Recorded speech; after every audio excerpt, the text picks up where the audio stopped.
नमस्कार दोस्तों, गोवर्धन पूजा की आपको हार्दिक शुभकामनाएं। आज इस वीडियो में हम आपको गोवर्धन पूजा की कथा सुनाएंगे। गोवर्धन पूजा का त्योहार कार्तिक मास की प्रतिपदा को मनाया जाता है। विशेष तौर पर मनुष्यों के द्वारा प्रकृति के प्रति कृतज्ञता व्यक्त करने के लिए गोवर्धन का यह पर्व मनाया जाता है। इस दिन गिरिराज यानी गोवर्धन में भगवान कृष्ण के पूजन का विधान है। इस दिन को अन्नकूट पूजा भी कहा जाता है, क्योंकि इस दिन अन्नकूट का भोग लगाने की परंपरा है।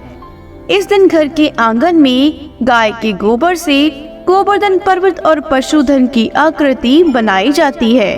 वह विधि विधान के साथ पूजन किया जाता है। गोवर्धन पूजा की कथा द्वापर युग से जुड़ी हुई है, जब भगवान कृष्ण ने देवराज इंद्र का अहंकार दूर करने के लिए लीला रची थी। तब से गोवर्धन पूजन की परंपरा आरंभ हुई। तो चलिए जानते हैं गोवर्धन पूजा की पावन कथा। गोवर्धन पूजा की कथा के अनुसार एक बार इंद्रदेव को अभिमान हो गया। तब लीलाधारी श्री कृष्ण ने एक लीला रची। एक दिन श्री कृष्ण ने देखा कि सभी ब्रजवासी तरह तरह के पकवान बना रहे हैं। पूजा का मंडप सजाया जा रहा है और सभी लोग प्रातःकाल से ही पूजन की सामग्री एकत्रित करने में व्यस्त हैं।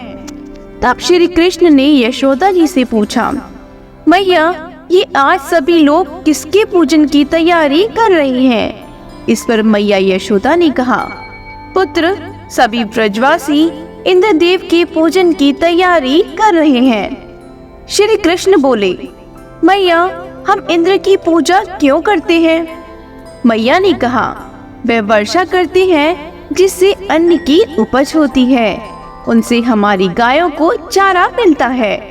भगवान श्री कृष्ण बोले, हमें तो गोवर्धन पर्वत की पूजा करनी चाहिए, क्योंकि हमारी गायें वहीं चरती है। इस दृष्टि से गोवर्धन पर्वत ही पूजनीय है और इंद्र तो कभी दर्शन भी नहीं देते।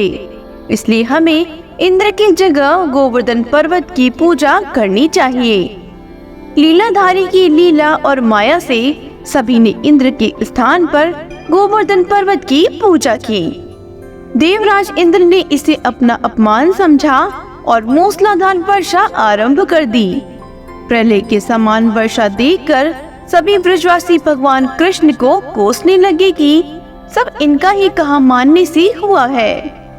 तब मुरलीधर ने मुरली कमर में डाली और अपनी कनिष्ठा उंगली पर पूरा गोवर्धन पर्वत उठा लिया और सभी ब्रजवासियों को उसमें अपनी गाय और बछड़े समेत शरण लेने के लिए बुलाया।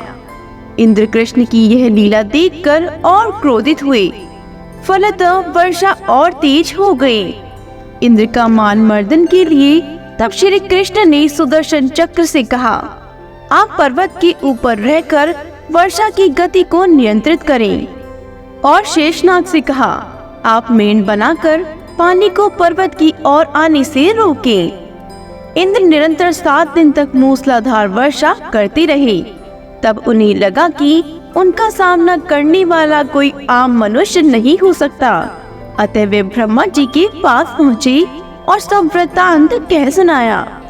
ब्रह्मा जी ने इंद्र से कहा, आप जिस कृष्ण की बात कर रहे हैं वे भगवान विष्णु के साक्षात अंश हैं और पूर्ण पुरुषोत्तम नारायण हैं। ब्रह्मा जी के मुख से यह सुनकर इंद्र अत्यंत लज्जित हुए और श्री कृष्ण से कहा, प्रभु, मैं आपको पहचान न सका, इसलिए अहंकारवश भूल कर बैठा। आप दयालु हैं और कृपालु भी, इसलिए मेरी भूल क्षमा करें। इसके पश्चात देवराज इंद्र ने मुरलीधर की पूजा कर उन्हें भोग लगाया। इस पौराणिक घटना के बाद से ही गोवर्धन पूजा की जाने लगी। ब्रजवासी इस दिन गोवर्धन पर्वत की पूजा करते हैं। गाय बैल को इस दिन स्नान कराकर उन्हें रंग लगाया जाता है। वह उनके गले में नई रस्सी डाली जाती है। बोलो गोवर्धन पर्वत की जय हो। कहानी कहने, सुनने और हुंकार भरने वालों का सदा भला हो। भगवान कृष्ण सब पर अपनी कृपा बनाए रखे। बोलो श्री कृष्ण भगवान की जय हो।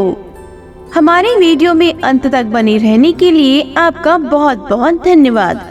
अगर आपको हमारा वीडियो पसंद आया हो तो हमारे चैनल को लाइक, शेयर एंड सब्सक्राइब जरूर करें और कमेंट बॉक्स में जय श्री कृष्णा लिखना बिल्कुल भी ना भूलें।